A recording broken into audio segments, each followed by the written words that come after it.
Assalamualaikum warahmatullahi wabarakatuh. Berjumpa lagi di video pembelajaran bahasa Indonesia. Kali ini Ibu akan melanjutkan materi tentang teks puisi. Dan di video kali ini Ibu akan menjelaskan tentang unsur-unsur dari teks puisi. Unsur-unsur dari teks puisi terbagi menjadi dua. Yang pertama adalah unsur batin puisi dan yang kedua adalah unsur fisik puisi. Ini sama saja dengan unsur intrinsik dan unsur ekstrinsik ya. Hanya saja kita memakai bahasa Indonesia. Yang pertama adalah unsur batin, yang kedua adalah unsur fisik. Unsur batin adalah unsur pembangun puisi yang tidak tampak langsung dalam kata-katanya. Unsur batin terbagi menjadi tiga. Yang pertama adalah tema, amanat, dan sikap penyair. Perbedaan unsur batin dalam puisi dan di dalam sebuah cerita adalah bahwa di puisi tidak ada tokoh.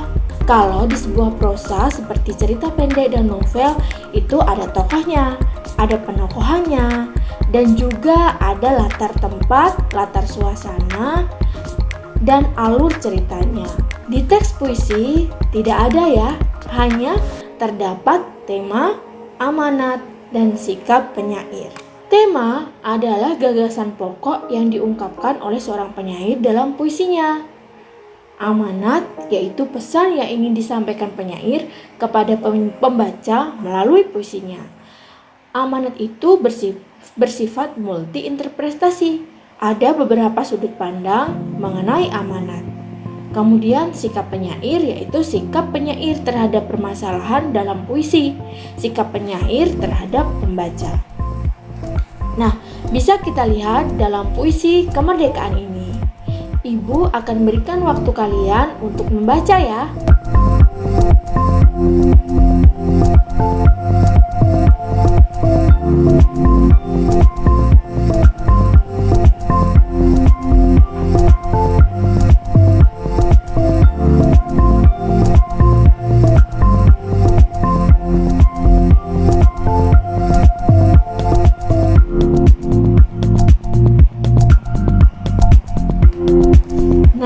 Sudah membaca semua ya?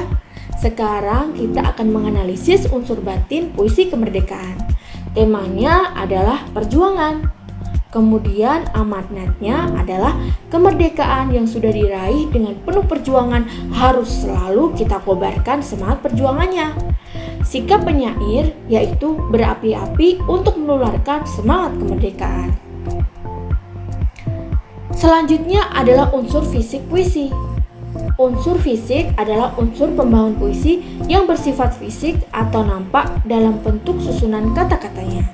Yang pertama adalah majas, rima, konotasi, kata berlambang, dan pengimajinasian. Dilihat dari unsur fisik pembangun puisi ini, itu terdapat pada baris dan bait puisinya. Jadi bisa kita lihat secara nampak ya. Nah, sekarang kita akan bicara tentang majas. Majas adalah bahasa kiasan yang digunakan untuk menciptakan kesan tertentu bagi pembacanya.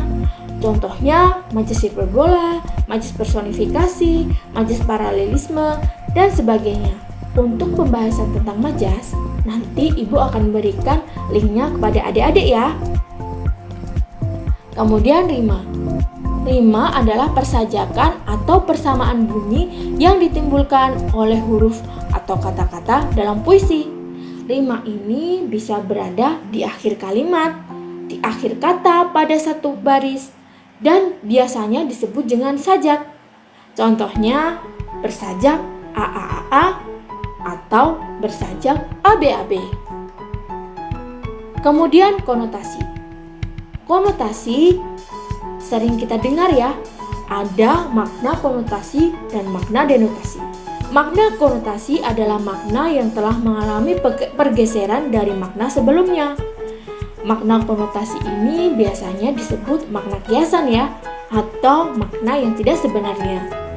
Contohnya adalah hujan tangis dan ringan tangis. Kemudian kata berlambang. Kata berlambang adalah kata yang sengaja dipilih untuk mewakili sesuatu atau untuk melambangkan sesuatu.